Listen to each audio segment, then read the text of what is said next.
महात्मा गांधी जी के ग्राम स्वराज को अपना उनकी मूल फिलॉसफी का वो हिस्सा और चरित्र का हिस्सा रहा। लाल बहादुर शास्त्री की ईमानदारी, नैतिक उनके चारित्रिक गुणों को उन्होंने अपने अंदर समाया। इस सदन के माननीय सदस्य पूर्व प्रधानमंत्री एच.डी. देवेगौड़ा, जैसे इनकी राजनीतिक पहचान खेती और किसानी से जुड़ी हुई है, उसी प्रकार से चौधरी चरण सिंह जी की पहचान भी खेती और किसानी और कामगार से जुड़ी हुई है।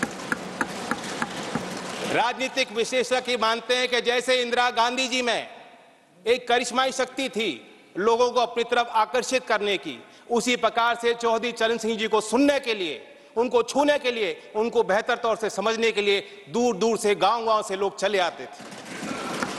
और मैं ये भी मानता हूं, 10 साल मैं विपक्ष में रहा हूं, कुछ ही देर इस सदन में मैं इस तरफ बैठा हूं, लेकिन मैंने देखा है कि 10 साल में जो आज सरकार है, इनकी कार्यशैली में भी चौधरी चरण सिंह के विचारों की झलक है।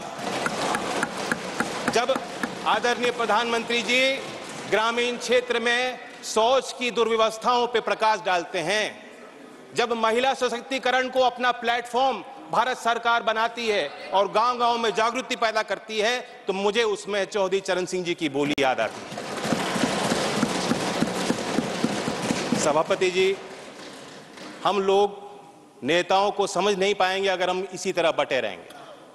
कुछ लोग उनके अंदर भ्रम है, कुछ लोग ये भी कहते हैं, मानते हैं कि चौधरी चरण सिंह जी जाटों के नेता थे या सिर्फ किसानों की वकालत करते थे। ऐसा नहीं, वो विचारक थे और उनके इंटेलेक्चुअलिज्म पे जो टेरेंस जे बायर्स, जो प्रोफेसर थे oriental college in African studies London school में, यूनिवर्सिटी ऑफ लंदन में, उन्होंने किताब लिखी है चरण सिंह 1902 to 87 एन असेसमेंट। मैं उससे कोट करना चाहूंगा सर।